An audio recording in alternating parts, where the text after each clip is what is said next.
मातृ साधक काली प्रिया की तरफ से आप सबको नमन। ओम काली। तो आज मैं आ गई हूँ और एक नए वीडियो के साथ। वीडियो का नाम है कि गुरु किस मंत्र की दीक्षा देने में संभव होते हैं। तो वीडियो शुरू करूँ इस सबसे पहले आप सबसे निवेदन है, अगर आपको मेरे वीडियोस अच्छे लगते हो, ज्ञानवर्धक लगते हो, उपयोगी लगते हो तो आप लाइक कमेंट शेयर सब्सक्राइब कर सकते हैं। देवी की सब पे असीम कृपा रहे। ओम काली। तो चलिए शुरू करते हैं।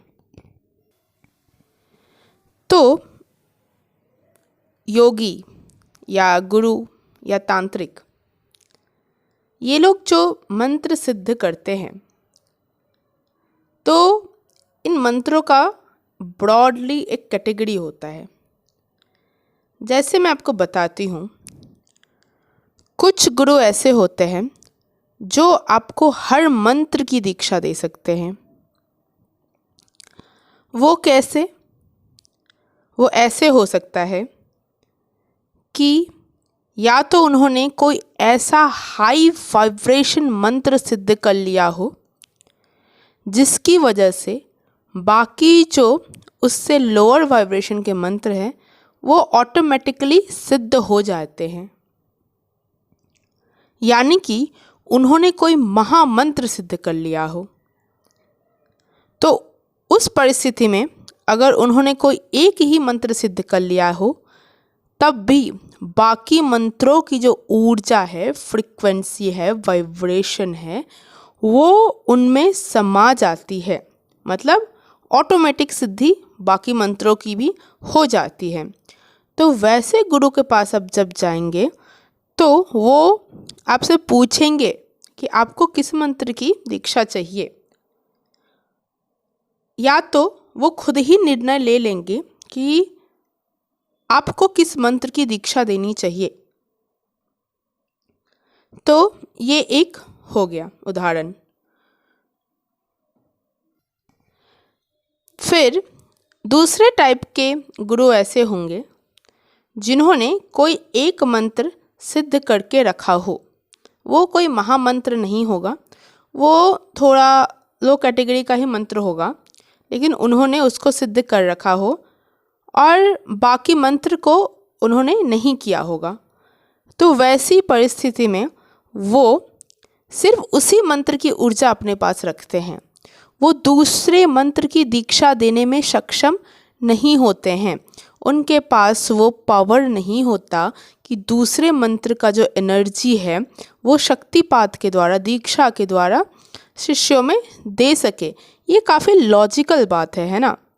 जो आपने खुद ग्रहण किया हो वही आप निकाल सकते हैं, जो आपने खुद ग्रहण ना किया हो वो आप कैसे दे सकते हैं, है ना। तो ये सब एनर्जी का खेल है, शक्तियों का खेल है, फ्रीक्वेंसी का खेल है, वाइब्रेशन का खेल है। ठीक है, तो ये दूसरी कैटेगरी के हो गए। तो उस दूसरी कैटेगरी में मान लीजिए अगर किसी ने काली का कोई एक मंत्र, मान लीजिए बीजाक्षर मंत्र सिद्ध करके रखा हो, ठीक है, तो वो उस मंत्र की दीक्षा देने में संभव होते हैं।